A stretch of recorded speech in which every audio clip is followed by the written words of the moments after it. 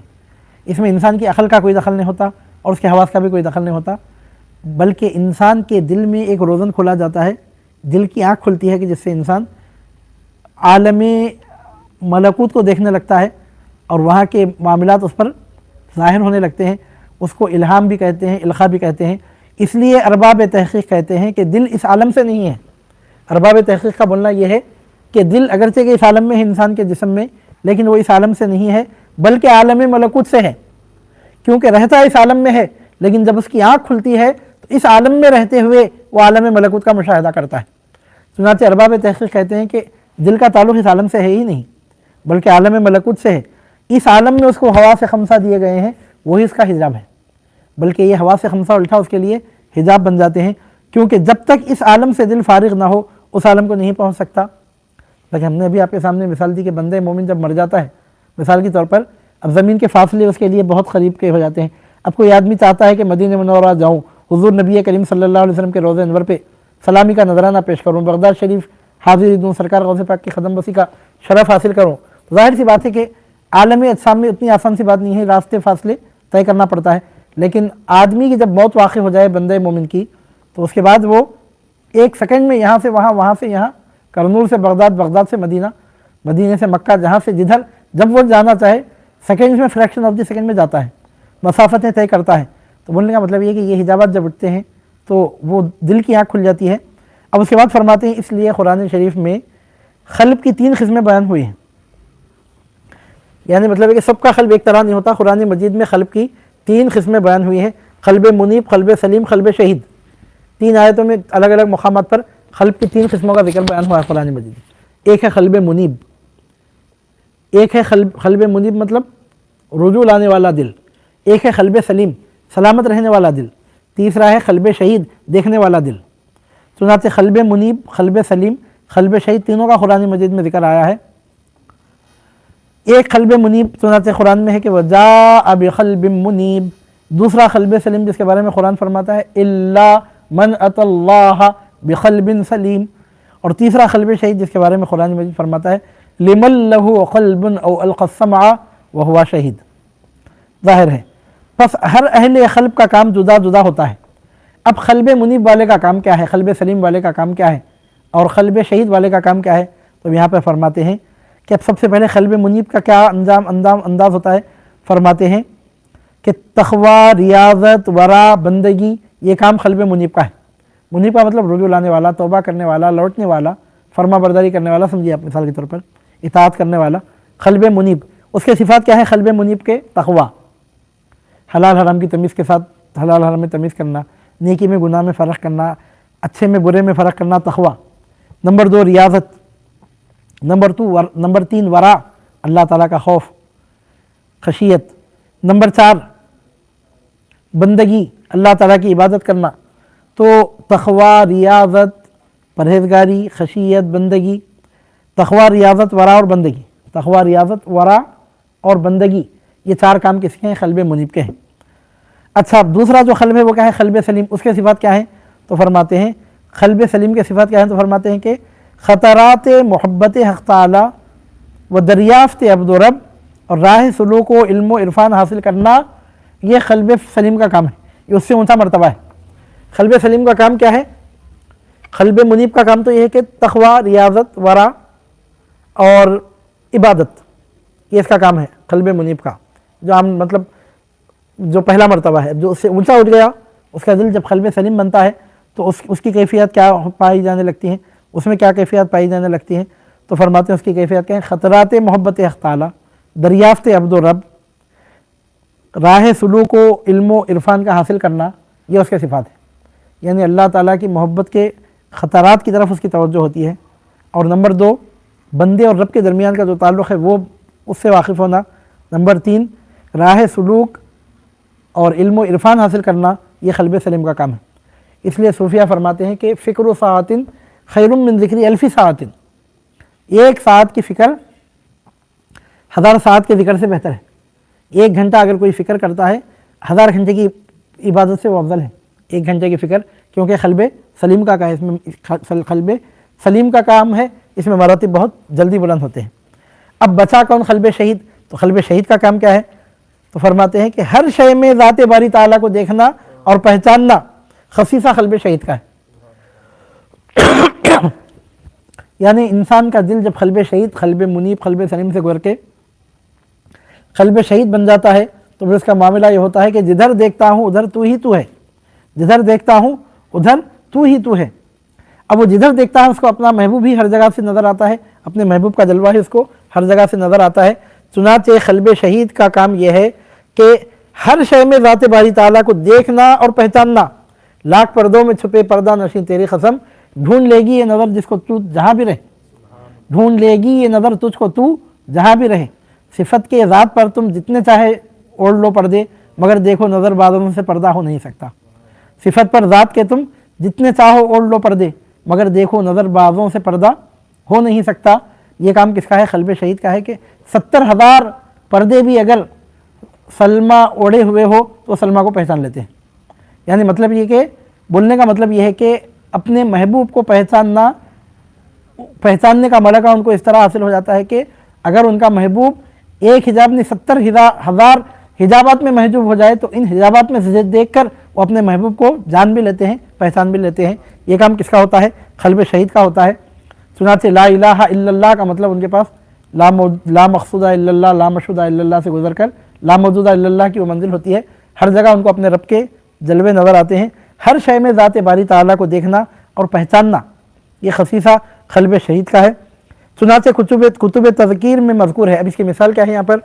تو کتب تذکیر میں مذکور ہے، اب ایک مرتبہ کا واقعہ یہاں پر بیان کرتے ہیں کہ جب رسول اللہ صلی اللہ علیہ وسلم نے حضرت عمر کو فرمایا وَهُوَ مَعَكُمْ أَيْنَمَا كُنْتُمْ، اے عمر وہ تمہارے ساتھ ہے تم جہاں بھی رہو۔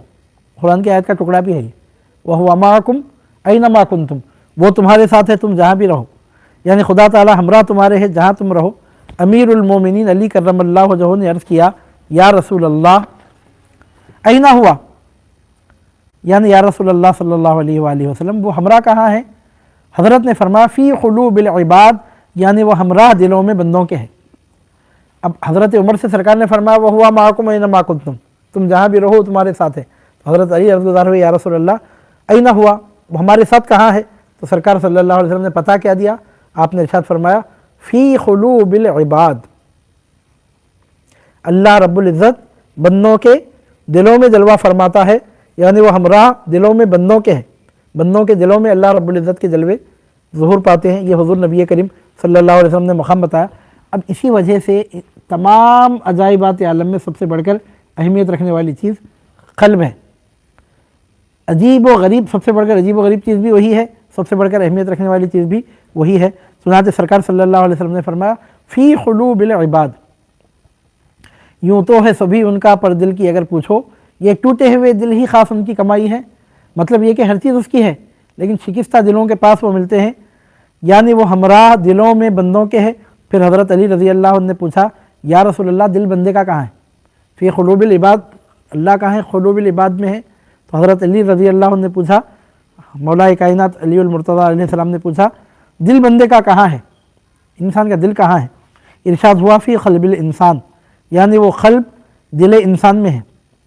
اس لیے علماء حقیقت نے قلب کے 2 نوع کیے، ایک قلب حقیقی دوسرا مجازی۔ اس واسطے علماء حقائق کہتے ہیں، علماء حقیقت کہتے ہیں کہ قلب کی 2 ٹکڑے ہیں، 2 قسمیں ہیں، ایک قلب حقیقی ایک قلب مجازی۔ یعنی جو ٹکڑا گوشت کا بشکل صنوبری ہے اس کو قلب مجازی کہتے ہیں، مجازاً اس کو قلب کہہ دیا جاتا ہے۔ مومن کافر، فاسق فاجر، اچھے برے، غافل واصل، سب کے جسم میں وہ لٹک رہا ہے، لہذا مجازاً اس کو قلب کہا گیا۔ اور قلب حقیقی وہ ہے کہ نہ وہ دائیں جانب ہے نہ بائیں جانب، نہ راست میں کہہ سکتے ہیں نہ چپ میں، نہ نیچے نہ اوپر، نہ نزدیک نہ دور۔ حقیقی قلب کہاں ہے؟ یہ قلب مجازی بائیں جانب ہے، بشکل صنوبری ہے، لٹکا ہوا ہے۔ یہ تو قلب مجازی کے بارے میں ہے یہ بات۔ جو قلب حقیقی ہے وہ نہ داہنی جانب ہے نہ بائیں جانب ہے، اس کے لیے کوئی جہت ہی نہیں ہے، اس کے لیے نہ داہنا ہے نہ بایاں، نہ اوپر ہے نہ نیچے، نہ نزدیک ہے نہ دور۔ پس شناخت اس کی بغیر پیوستگی اور قرب حق تعالیٰ کے نہیں ہو سکتی۔ اور قلب حقیقی کیا ہے، اس کی پہچان کیسے ہو؟ تو فرماتے ہیں کہ جس کو اللہ تعالیٰ کا عرفان حاصل ہوتا ہے اسی کو اس کی پہچان نصیب ہوتی ہے، ہر کسی کو اس کی پہچان نصیب ہو ہی نہیں سکتی۔ ہم کیسے پہچانیں؟ آپ پہچان ہی نہیں سکتے جب تک کہ اللہ تعالیٰ کا قرب آپ کو حاصل نہ ہو۔ اس لیے قلب کو عرش پروردگار کہتے ہیں، چنانچہ قلب المؤمن عرش اللہ، عرش اللہ تعالیٰ حدیث مشہور ہے، مومن کا دل اللہ کا عرش ہے، قلب المؤمن عرش اللہ، یہ مشہور ہے۔ اسی لیے حضرت جامی قدس سرہ السامی نے فرمایا ہے، علامہ عبد الرحمن جامی فرماتے ہیں، دل را طواف کن کے عجب جائے صفا افت، جامی مرو بکعبہ کے دل خانہ خداست۔ دل را طواف کن کے عجب جائے، دل را طواف کن کے عجب جائے، کچھ لفظ ہے جو پڑھنے میں نہیں آ رہا ہے یہاں پر، دل را طواف کن کے عجب جائے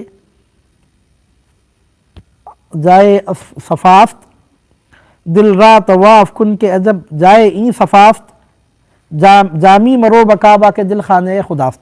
دل را طواف کن کے عجب جائے این صفافت، جامی مرو بکعبہ کے دل خانہ خداست۔ اب اس کا مفہوم جو سمجھ میں آ رہا ہے کیا ہے؟ فرماتے ہیں علامہ جامی فرماتے ہیں کہ اے جامی، کعبے کی طرف سے مڑ کر دل کے پاس آ اور دل کا طواف کر، کیونکہ دل انتہائی صفا و پاکیزگی کا مقام ہے، خانہ خدا تو در حقیقت دل ہے۔ اے دل کعبے کی طرف سے اے جامی مرو بکعبہ، اے جامی کعبے کی طرف سے پلٹ، دل را طواف کن اور دل کی طرف آ اور دل کا طواف کر، کیونکہ دل عجیب صفا کا اور پاکیزگی کا مقام ہے۔ حقیقت تو یہ ہے کہ خانہ خدا تو در حقیقت دل ہے۔ اور حضرت شاہ شرف بو علی خلندر نے فرمایا، حضرت بو علی شاہ خلندر فرماتے ہیں، مرحبا اے رہنمائے راہ دیں، از تو روشن شد میرا چشم یقین، یافت قلب طینت پاکیز تو شد پریشاں آدم خاکیز تو۔ مرحبا اے رہنمائے راہ دیں، اے دین کا راستہ بتانے والے رہنما، مرحبا، از تو روشن شد میرا چشم یقین، تیرے ذریعے سے میرے یقین کی آنکھ روشن ہو گئی، یافت قالب طینت پاکیز تو شد پریشاں آدم خاکیز تو، یعنی میری فطرت آپ کے ذریعے پاک ہو گئی، آدم خاکی ورنہ پریشان تھا۔ اور اہل دل کا مرتبہ اہل دل کے نزدیک نہایت بلند ہے، چنانچہ سلطان العارفین حضرت ابو یزید بسطامی قدس سرہ نے فرمایا ہے۔ اب حضرت بایزید بسطامی کا ارشاد لاتے ہیں، فرماتے ہیں، زیارت اہل القلب خیر من زیارت الکعبۃ 70 مرہ، یعنی زیارت اہل دل یعنی اولیاء اللہ کے عالم حیات میں ہو یا بعد ممات کے، بزرگ زیادہ ہے زیارت سے کعبہ شریف کے 70 بار۔ زیارت اہل القلبی، اہل قلب کی زیارت، خیر من زیارت الکعبہ، کعبے کی زیارت سے بہتر ہے، 70 مرتن، 70 مرتبہ، 70 مرتبہ کعبے کی زیارت کرنے سے افضل یہ ہے کہ کسی اہل دل کی زیارت کی جائے۔ دنیا بدل گئی میری، دنیا بسا کے کیا کروں، تم ہو نظر کے سامنے، کعبے کو جا کے کیا کروں۔ یہاں کعبۃ اللہ شریف کی عظمت کا انکار نہیں ہے، کعبے کی عظمت اپنی جگہ ثابت ہے، لیکن اللہ رب العزت نے کعبے سے بڑھ کر بھی عظمت والی ایک چیز رکھی ہے، یہاں اس کا ذکر کیا جا رہا ہے کہ دنیا بدل گئی میری، دنیا بسا کے کیا کروں، تم ہو نظر کے سامنے، کعبے کو جا کے کیا کروں۔ زیارت اہل القلب خیر من زیارت الکعبہ 70 مرہ۔ اور حضور غوث پاک رضی اللہ تعالیٰ عنہ فرماتے ہیں کہ کعبہ میرے خیموں کا طواف کرتا ہے، کعبہ میرے خیموں کا طواف کرتا ہے، یعنی عام لوگ جب کعبے کا طواف کرتے ہیں تو ان کے دل میں نورانیت پیدا ہوتی ہے، اور کعبہ جب قلب غوث اعظم کا طواف کرتا ہے تو کعبے کی نورانیت میں اضافہ ہو جاتا ہے۔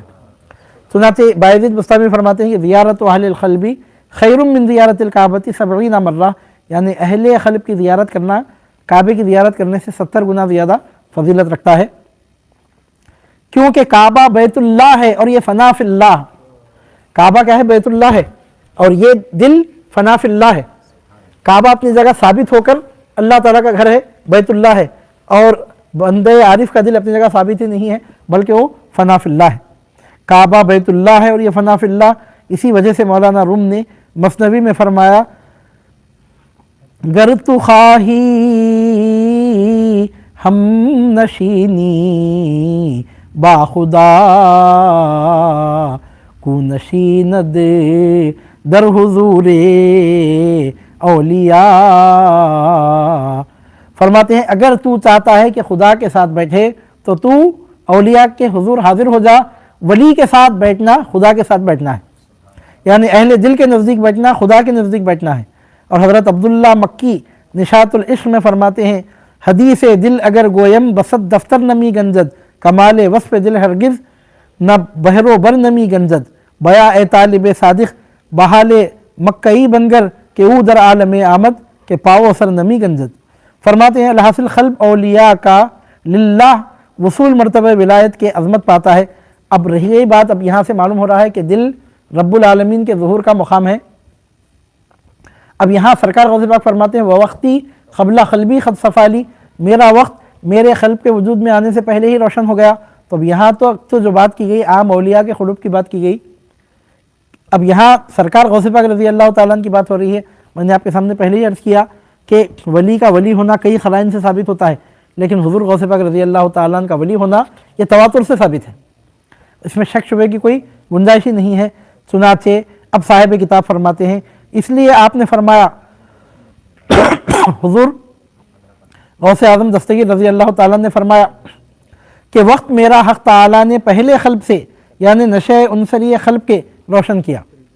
قلب عنصری یا صنوبری مضغہ گوشت جو انسان کے جسم میں دائیں جانب لٹکتا رہتا ہے جس کو قلب کہتے ہیں، یعنی حضور غوث پاک کے ارشاد گرامی کا مطلب یہ ہے کہ آپ کے عالم وجود میں آنے سے پہلے ہی آپ کے لیے ولایت کی شمع روشن ہو چکی تھی.